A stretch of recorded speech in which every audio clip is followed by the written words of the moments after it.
На этой обширной территории раскинулись поля ГУПа «Беркут». 9 тракторов и 3 комбайна позволяют обрабатывать более 1200 гектаров земли. Овес, пшеница, горчица и кукуруза. На пахотных землях выращивают почти все озимые и яровые культуры. Сегодня трактора выезжают на посев кукурузы. Большая часть полей была успешно засеяна овсом и пшеницей. Остался участок 200 гектаров под кукурузу. Земля была подготовлена несколько дней назад. Важно в течение небольшого промежутка времени приступить к посеву, пока земля не успела высохнуть. Тонны подготовленных семян рабочие, сидя за железным конем, разносят по земле ряд за рядом.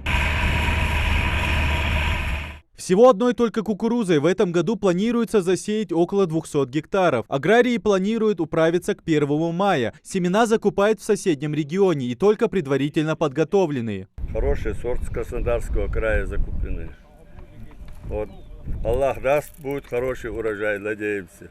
Также нельзя забывать о вредителях. Нужно заблаговременно подготовиться и обезопасить будущий урожай. Мы готовимся сейчас, вот то, что озимые нам надо травить, будут поливать, все будет, подкормка, вот опрыскивать будем.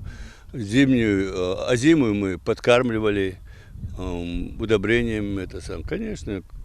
Каждый день, это самое, ухаживать, как за маленьким ребенком надо здесь. Главной бедой для предприятия является местный климат. ГУП располагается в засушливой зоне. Здесь очень редко бывают дожди, из-за чего объем урожая бывает на порядок ниже, чем ожидалось. В этом году, кроме яровых культур, планируется засеять и так называемую суданскую траву. Посевная в Беркуте идет по расписанию, даже несмотря на бушующий вирус. На работу нам в сельском хозяйстве не выходить нельзя.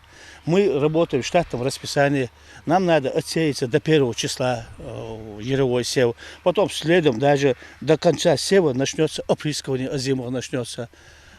Так что коронавирус на нас не повлиял, но меры предосторожности делаем.